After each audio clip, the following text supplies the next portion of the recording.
The broadcast is now starting. All attendees are in listen-only mode.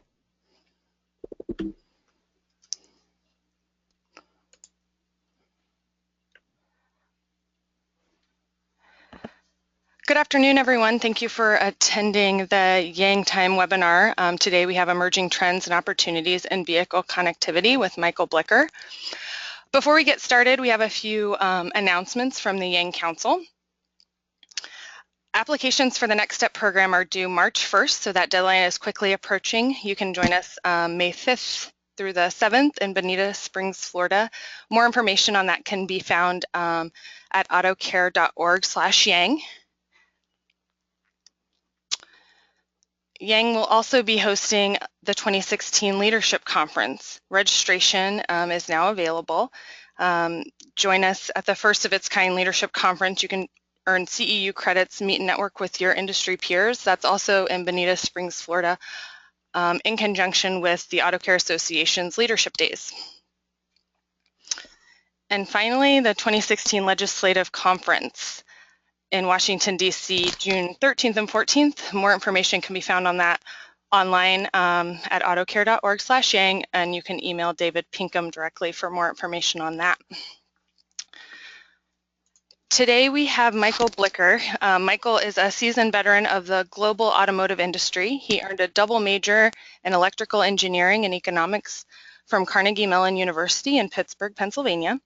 His 35 plus years can be divided into thirds, with his career beginning at General Motors, Packard Electric, working in product development, manufacturing, and sales.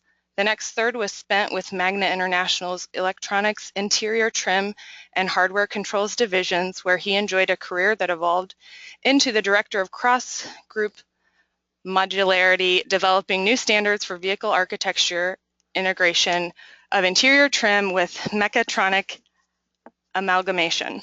The last third finds his interest in the changing world, managing director of MCB Networks, an independent international firm. Michael is active in various roles built around supporting business development of emerging technologies from Israel, Europe, and the US. Currently, he is supporting Autotalks in North America, integrating their comprehensive solution for vehicle-to-vehicle and vehicle-to-infrastructure communication into the ecosystem. Michael will take questions at the end of the presentation, so please remember to type those into the chat box to the right side of your screen. And without further ado, I will pass that off to him. Enjoy the webinar. Well, first of all, thank you everyone out there for taking time out of their busy schedule to let me throw a bunch of information at you today. The Internet of Things has been trending everywhere, but what really is happening in this vehicle space, and how will this impact your future? Last month, you talked about telematics, and what I'd like to do today is just take you a bit deeper. The level of each vehicle that has been evolving to have some level of telematics connectivity is upon us, as you well know. There isn't a car that your phone's not pairing with, or something cool is happening on your center stack. But what if each vehicle was connected beyond telematics, but to each other? And what if each vehicle could also then talk to the surrounding environment? Well, that next big thing is knocking on the door. NHTSA, Advanced Notice of Proposed Rulemaking, has a new MVSS rule number 150, and they gave the notice of this proposal that came out saying that they're looking at making this a law, and that law will be vehicle-to-vehicle communication capability for light vehicles. They also came out with information talking about what's going to be happening to trucks, which then as a byproduct, then what happens to the infrastructure. So today, we're going to do a fly-through over like the past 10 years, showing where this evolution of this emerging market stands via an aggregation of slides that I have obtained by working with the government, working with state, working with local municipalities, as well as working across the industry. I'm going to throw a lot of things at you, but really the goal of today is a couple key simple points. I want to create an awareness of what's happening in this changing world. I want you to sit back and think about what's being said and what's going on to try to give you some insight, but most importantly, the encouragement to see how can you learn and engage in this changing market.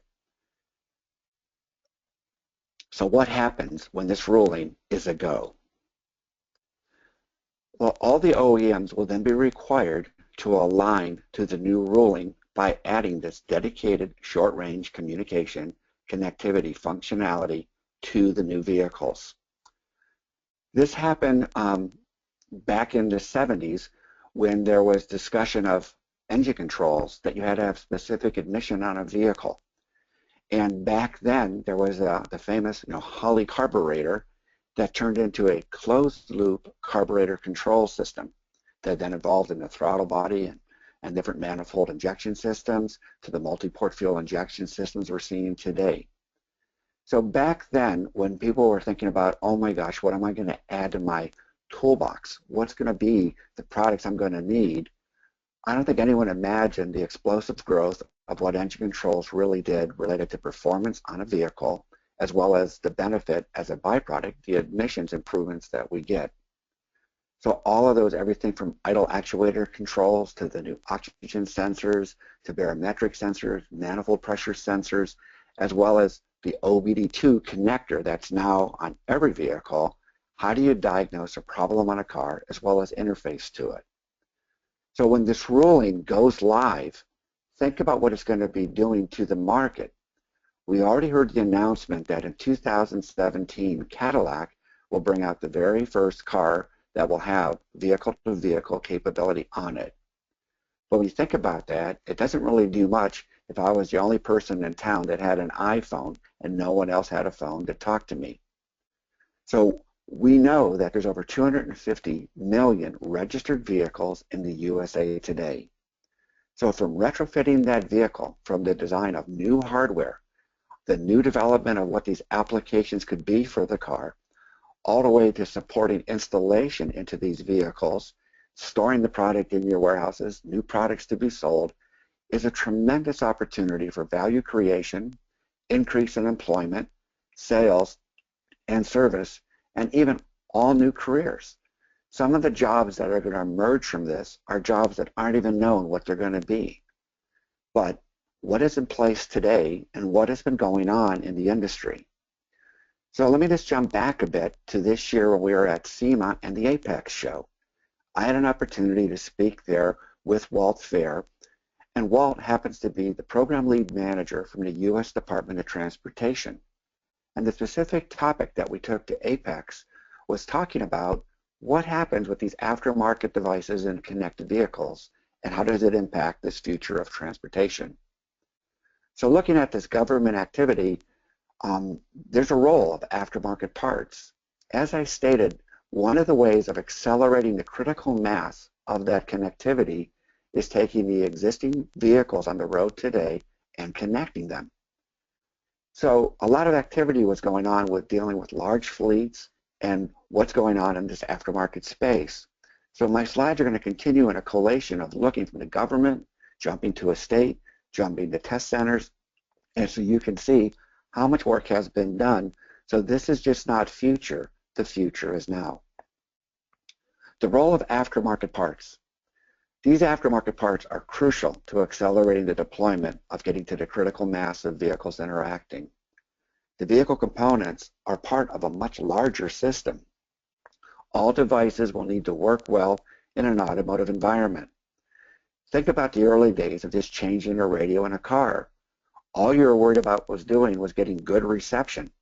But think about that radio now coming to a car that's going to be talking to all the vehicles around you. And over 10 times a second, messages are going to be sent back and forth and interacting with many, many cars. Also, what happens to that man-machine interface? No longer would it just be an idiot light on a car that says, hey, you have low tire pressure, or hey, there's something going on with the oil, but there will be a communication related to an alert of what's happening on the road ahead. When we take a look at this whole roadmap, back in 2011, when the infrastructure was getting built by the government and the OEMs were start working on this first connectivity elements of interfacing the vehicles, they started defining what were these first applications that were going to be coming out. You know, advanced emergency brake light warning, forward collision warning, lane assist, intersection assist. A lot of new applications were going into the test beds. In 2012, this vehicle to infrastructure and vehicle to vehicle, started taking a look at, if I have this data, what can I do that every car now becomes a probe? So my weather apps, we can forecast the weather, but what about that car that's driving several hours in front of you on a trip you're going? You'll now know exactly what's happening with those roads. You can know exactly that that front has now come across the major highway that is now filled with ice.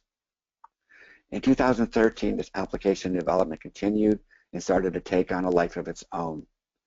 2014 is where that MVSS rule number 150 was announced, was in the process of being made and developed. That 2014 kind of lit a fire related to the OEMs and the infrastructure development people as they started moving forward and launching wave one of the connected vehicle pilot deployments. In 2016, the standards are going through great scrutiny and review, and many of the standards are now coming out that finally define what is going on with these architects and with this activity. This week alone, the Society of Automotive Engineers was finishing up the rollout of the security application on how these messages will be protected as they talk car to car and prevent the hacking. 2017, the official credential management system will get released, and the vehicle pilot deployments will continue to explode. So if you take a look at this, we're looking at all of the United States and Canada. So you heard of the Internet of Things. Well, this is the Internet of something big. Think about the reference architecture that's required to work from sea to shining sea, and the consensus of all definitions, and the opportunity for a common experience and for the ability to do just more. So what was an example in the past of something as big as this?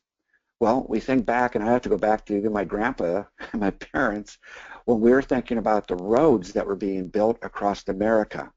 During the Cold War, many of our interstates and highways were being built in case there ever was an attack on America. How do you move that military equipment across the states? With that said, and that was taking shape, how do you define an intersection? Where would those stoplights go? How do vehicles leave and enter the highways? What was the signage that was to be used that you would recognize a stop sign would be a stop sign no matter where you were in America? Well, think about that analogy of that communication of these physical and visible signs that now are very applicable to now this digital communication world. But look at the variety of communication that's needed. We have to work over 3,000 miles because we're going from sea to shining sea. It has to work to 3,000 meters because we're now speaking with GNSS positioning satellites that'll be flying in the sky.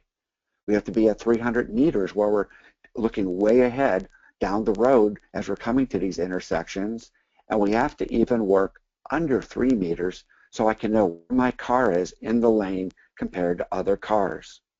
So think about those requirements. It's two big types of data distribution.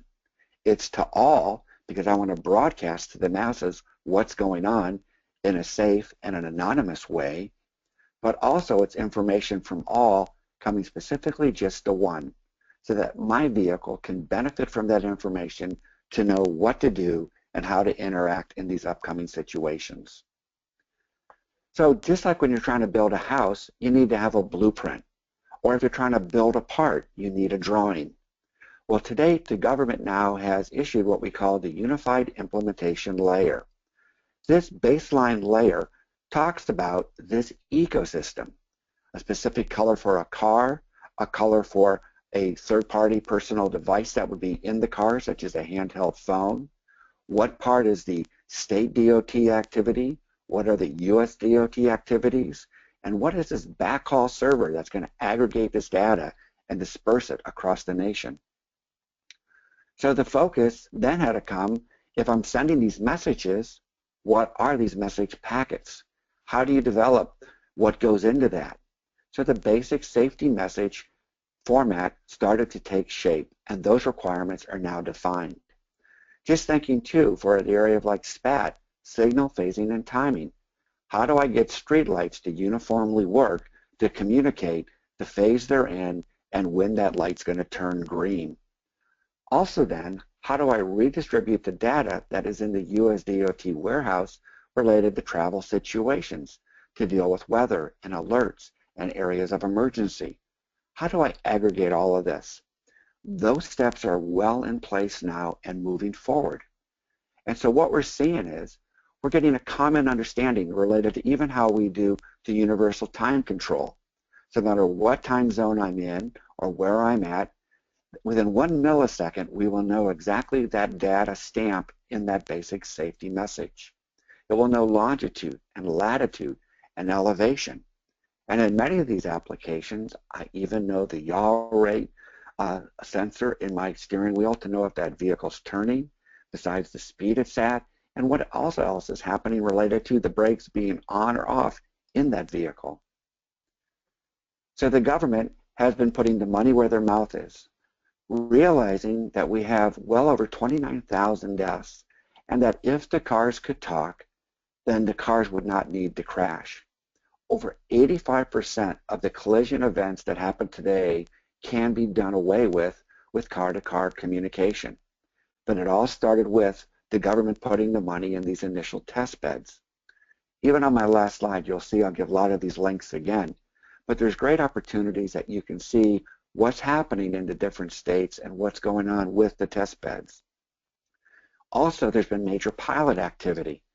Well, obviously, because of Michigan being the heart of automotive in America, a lot of the initial pilot work started here. But now we're seeing that the government has placed significant money and award into 3 other states.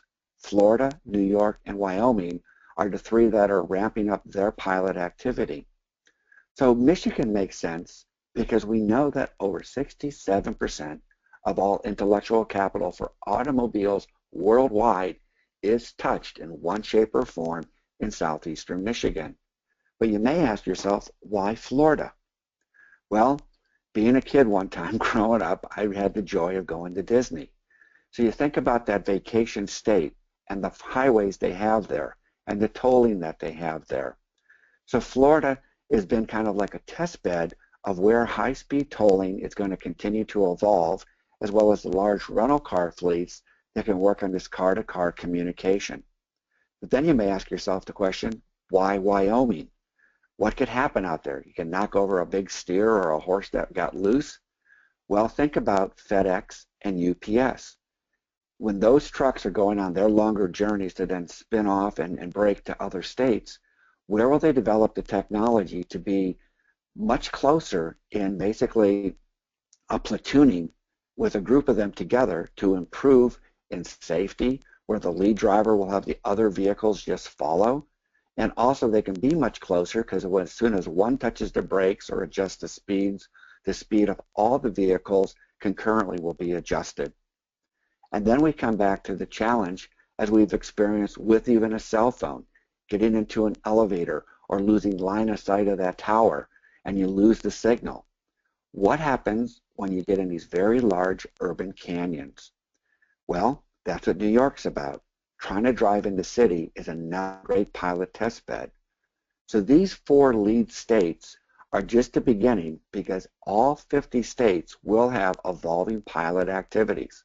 So keep that in the back of your mind as I continue to talk, because whether you're going to be storing a part, reselling a part, or helping install on some of these fleets, look at your current business model and think, what happens if there's new people in your neighborhood needing your help? And then the biggest announcement that's going on, coming soon to potentially a city near you, is the Smart City Award, which you can also see on these government sites. Right now, over 40 different major cities submitted to have winner take all for the Smart Connected City. Now within that Smart City Award, all of the roadways are going to follow the guidelines of what's happening with this notice of decision. So these vehicles all become an extension of the Internet of Things on the Smart City Award. The next announcement will pick the top 5 cities that are out there in the final running, and they'll each get another $100,000 towards the submission of their detailed reports to date to tweak it and give it a final polishing to go out and win a very large award to help evolve their city with government money. So let's jump to one of the cities now that was one of the first ones that got into the connected vehicle. It was Ann Arbor, Michigan. And I worked with Debbie out here at UMTRI, which is the University of Michigan Transportation Research Institute. And what Debbie is, she runs the program out there and the program manager for the test center. What we were seeing, it was not only at the US DOT level, but the local Michigan Department of Transportation, several installers that are experienced with lights, as well as automotive suppliers, as well as tiers and universities, got together to do this Ann Arbor Connected Vehicle Test Environment. This safety deployment first started as a 30-month program with 12 months of planning, 12 months of deployment. This program, instead of being decommissioned and stopped, it's been remodified to go another 36 months. So the current 2,800 vehicles is going to start to grow at a doubling rate and moving forward. But to date, there's now 73 miles of roadway, and 25 of these roadside equipment cover that whole area. Here is a picture of the map of the Ann Arbor area where there's functioning on these roads. But when I jump to the Michigan Department of Transportation, you see the gray area in this corner, which is Ann Arbor. Michigan has this big corridor already functioning that already has 120 miles that has all of this connectivity capability. And when you think about how that fits into where Michigan is at with this functionality, think about this growth going from state to state to state across our whole nation. So to date, the impact has brought out tremendous amounts of data. So as I was talking about the weather and the forecasting and enhancing, there's over 70 terabytes of data have been collected, 5 million trips, 32 million miles, and 101 different billion records have been developed. This notice of MBSS number 150, when I said it's the start of something big, hopefully when you can see from the magnitude of these numbers from that small gray area on the map called Ann Arbor, take that times all the cities of America across the nation, this thing called big data really becomes huge. Aftermarket solutions are crucial. And so even in the state development test centers, 90% of the fleet has been retrofitted production vehicles. The other balance has been some commercial fleets, both from small trucks all the way up to buses to 18-wheelers. The retrofits go in many form factors. Some add just another antenna into the roof or another patch. Some plug into the OBD2. Some become big computers in the trunk that are going to continue to be downsized. But the base unit still almost comes down to a 3 by 4 inch box that comes into the vehicle. So we're working through this transition model to leave from living on the government funding and move it to full 24/7 operational deployment in which the private sector is taking a much greater ownership of all of this activity. The scope is to continue maintaining this environment and maintaining the equipment, and there's still going to be some subsidy funding over the next 3-year period, but we view that this notice is going to be announced sometime later this year when we'll understand when it will truly become law. This operation is going to continue to expand the RSUs. It'll continue to transmit these basic message sets. And what's happening is a lot of the vehicles are just saying, here am I, to help build some critical mass. And the actual functioning vehicles that are doing things and interacting with this data is going to continue to grow. What we're seeing here is the core SAE specifications that are talking about the positioning, the messaging, the security control of this, as well as how the roadside units will function. We're going to see an expanded footprint to add 45 more streets this year, 12 more freeway sites, and an additional of another 27 square miles in Michigan alone. M-City was also announced last year, which is the Mobility Transformation Center. And here you'll see in the center what looks like a very specialized test track takes many of the fray use cases.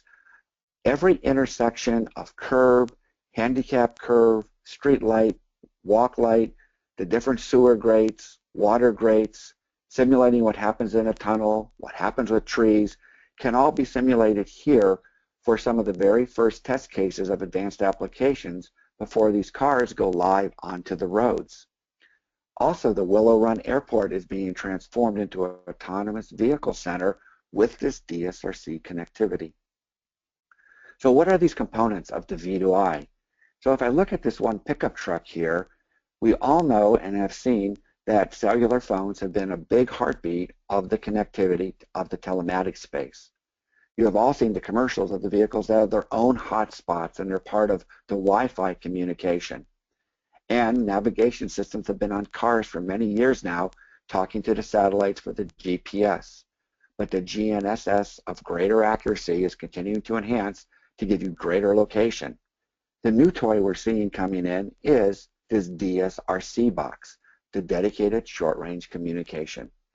We're also going to see, as you drive around roads, you're going to see them up in the air by the streetlights, where they'll be broadcasting over wide areas to communicate to the vehicles and to the trucks. So some of these vehicle to infrastructure applications are basically the red light violation warning, road weather management, because of this aggregation of all of this data to once again communicate what's happening with the rain, the wind, as ice. And then road work management. Instead of just seeing a sign that there's road work ahead, you would know which lanes are actually having the blockage in and which lanes are there people that are working in. And then you know today how an airbag works is through basically these small microelectronic machines or these MEM G-force sensors that on a certain level of impact, it would say, hey, you better deploy the airbag. We had a frontal collision, a side collision, or a rollover. Well, imagine that data in that MEM sensor that every time you are driving on I-75 at mile marker 48, that 85% of the cars were giving a thud of a specific G-force level. Well, what did you just identify?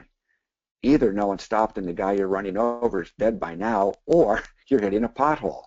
So pavement condition and road management data can be aggregated and passed on.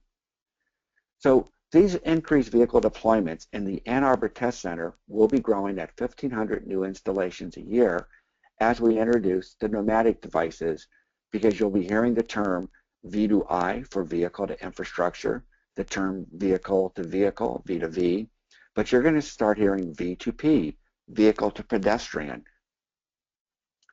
So to give you a little glimpse into the future, you've all heard of all the challenges in Detroit, especially the water, so in Flint area. But when you start thinking about what are the good stories, what are some of the positive things happening? Well, the talk about the streetlights that couldn't be lit in the city of Detroit during the bankruptcy.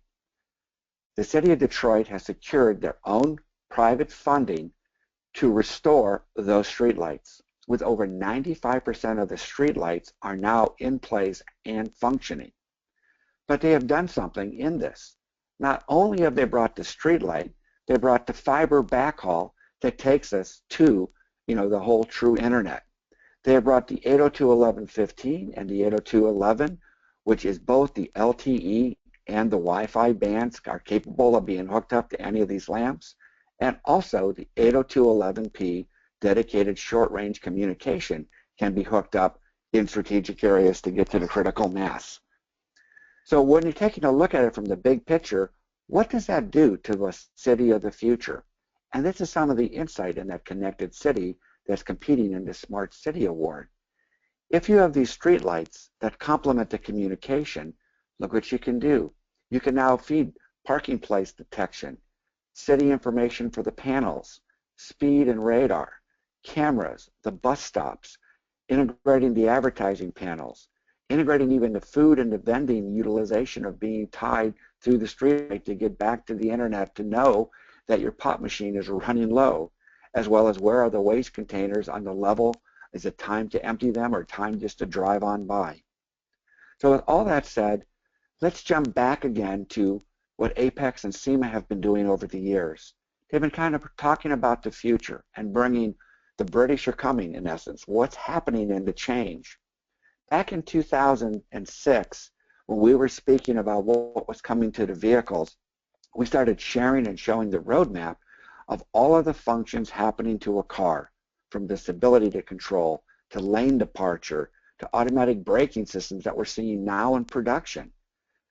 But back then, we were predicting in 2007 that vehicle-to-vehicle communication would start appearing in this 2013 and 14 timeframe. And we were predicting right, because the work and the research really started taking on a life of its own and started getting some legs underneath it. But when you look at this, what does this mean to the future being now? The aftermarket and the vehicle service community has always continued to capitalize on emerging technology and the continued explosion of connectivity and new technologies coming to the market. So is there an opportunity for, once again, these young professionals out there that are driving your companies today, or taking over the future of your family business, or taking over what would be my SKUs coming in my warehouse? How do you look at this? Well, I want to kind of wrap up and show you who are some of the early movers so you can continue your learning and seeing what role you can play. And I'll talk a bit about each of them. Well, the US DOT and the state deployments, as I showed on the slides, are exploding across 4 states, and every state will have an activity within this next 2 years. So these links to these government sites are crucial for you to look and see what's happening with these notices, these regulations, and this money that's being invested into these areas. To learn more and get specific training, just like you had to learn about the engine controls, and you had to even learn about tire monitoring systems for the air pressure. Mobile Comply has a website now where they are offering certification for an executive level training, all the way down to training your engineers to understand what is this DSRC connectivity to become understanding and capable and competent in this area of RF. But here, one of your fellow members and early adopters is Brand Motion. Brand Motion is a company today that installs and sells aftermarket mirrors, rear view backup camera systems, complete surround 360 camera viewing systems, lane departure warning systems, introduction of the integration of Mobileye systems into the mirror. But Brand Motion was one of the first companies, when they heard of this, they joined the affiliated Testbed, which is free to join. So it's a great thing just to be in that ecosystem and learn. But more importantly, they joined the Michigan Mobility Transformation Center, and the universities that were doing the installations to these cars, they're now doing the installation of the technology to the car. And their current network of several thousand people across the country that buy product from them and are trained in installation, those installers can now get installation training, how to install these new technologies and to understand them. So when a state deployment happens in a city of Wyoming, there could be someone listening on the phone now that your company could contact Brand Motion to be a part of being trained how to sell your services to install. Or you can have a warehouser in that area that could say, I can take the technology equipment and bring it to my warehouse for resale to the state, as well as for these state fleets, government fleets, and university fleets. The company Savari is a company that makes basically like the operating stack that you build the applications on. So someone could be listening today that says, I got a great idea for an app if I could really have a car talk to a car for a lane warning or a specific area. This company can help you with the SDK and the API for you to virtually develop it to bring it to one of these test beds. There could be people listening today that want to learn about this RF communication that is in this 5.9 gigahertz band. This is like Wi-Fi on steroids mixed with high-end security. Well, the Israeli company that does the military communication and works with our U.S. Army as well, they're one of the first companies that did a spin-off to take this communication chipset and has it available today for people to do development on. So my message today is, don't just shake your head, engage, go learn. The opportunity for business to grow from this, for your company to be part of your roadmap and start with these small steps on what's happening with the test beds, you can become that next generation Brand Motion. So as we look on this area, what we're really seeing is a bunch of activities that are happening, a bunch of things that are really taking a life of its own, and many things that are just truly taking shape. So I wanted to try to fly through things early and bounce you around a bunch of things to see if there really are questions that are out there. And once again, if I don't have that immediate answer, I won't try to Zoom you. I'll take it and I'll post it right with these slides with a written response. And if there's people and areas to try to understand how to connect and how to get into some of these other organizations that are tied to your Apex group and then tied to even Yang, we will do everything possible to help you cross-collaborate, because this connectivity of the future is talking about having every vehicle that will be made will be interacting with each other and interacting with the infrastructure. And what does that do for customer service and relationship? What does that do for vehicle monitoring on maintenance? What does that do for the service independent repair person? It opens a whole new chapter, a whole new world. So this truly is not just the Internet of Things, but the Internet of something truly big. Hopefully today gave you some insight, gave you a look at what's happening, and let you know also from a government perspective, no matter what party you're cheering for, it's been a bipartisan event that has been supporting this for over the last 10 to 13 years of putting money into this area and helping these specs get written, this technology evolve, and technology get developed. So these truly are exciting times, and I thank you so much for taking time today to listen. Great, thanks, Michael. We've had one question come in. Does the long arm of the law want to use this data for traffic law enforcement, ticket people for speeding violations or reckless driving? Well, at this point in time, absolutely not. And I do not think it is part of it, because when we look at the message set and sending the information out, what's happening is the vehicle broadcasts information, but from an anonymous fashion. So the individual of the vehicle or the type of the vehicle still stays anonymous, related to the interaction with the infrastructure and with society. The warnings related to the red light coming and those things are to help the vehicle interact safely with that intersection. Right now, all the momentum that I have seen from the government is on saving lives and dealing with this over $20 billion issue of expense that happens that after the wreck related to the injury and death. Great. Could this technology be used for Amber Alerts or the like? Well, absolutely. One of the things that we're seeing here is by having this, what I call true ubiquitous, connectivity, that if there's specific areas where an alert or a message should be going, you'll be able to parse out that you'll be able to send it to an area that makes sense. Because there's times that, I signed up on my phone for my Amber Alert. That phone goes off at 4 a.m. and tells me, oh my gosh, something just happened 80 miles away from me. Well, they're not driving by my house yet.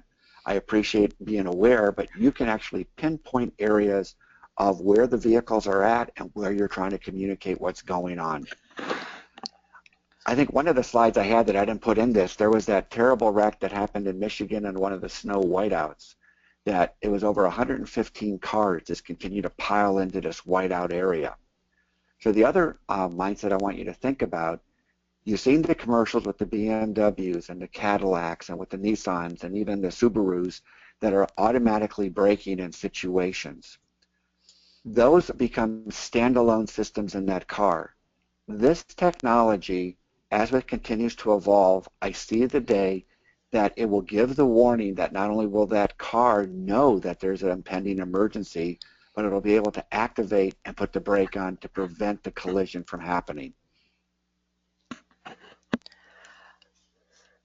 To what extent is Google and Apple involved in the U.S. Department of Transportation's programs?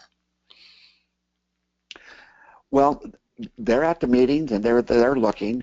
And once again, the thing that happens is, marketing is very strong and there's a lot of hype around of a lot of things. So we can all look at the different YouTubes and hear about, look at this Google car on the road and look at this, and you see all these eyes and cameras and LiDAR and radar.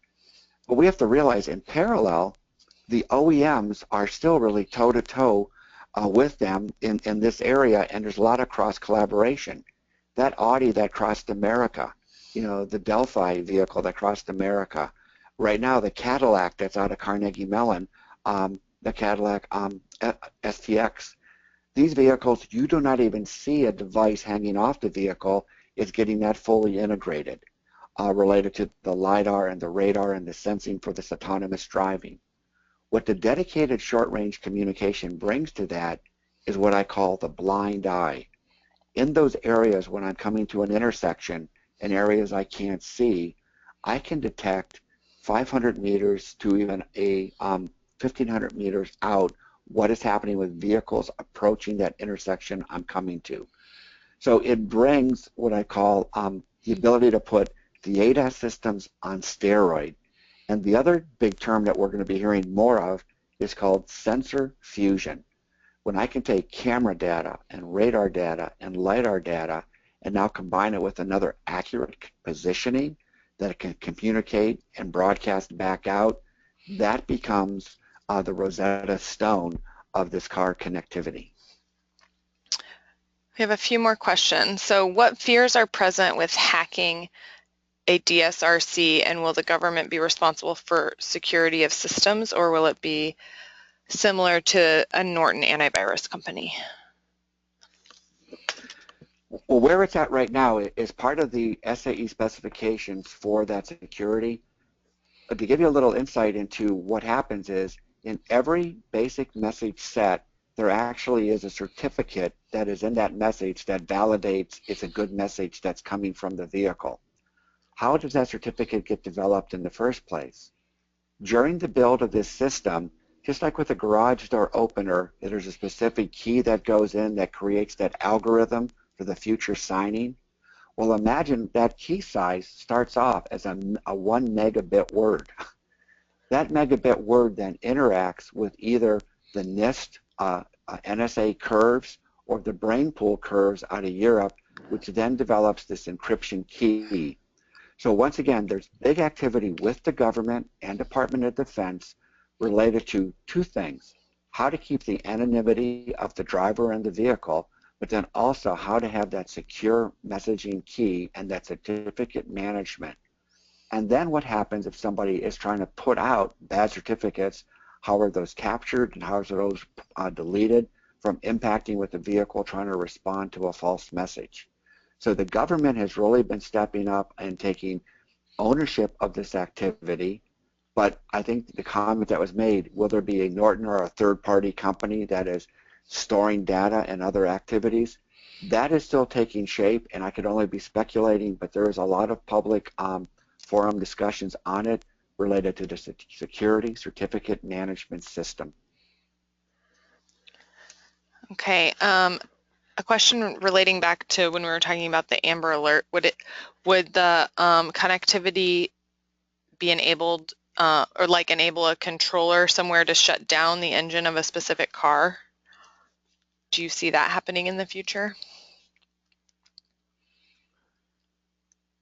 Well, that potential of, like right now with theft deterrent systems, already now like with OnStar systems, that's available today where a vehicle can be, disabled, that, you can go and get access to.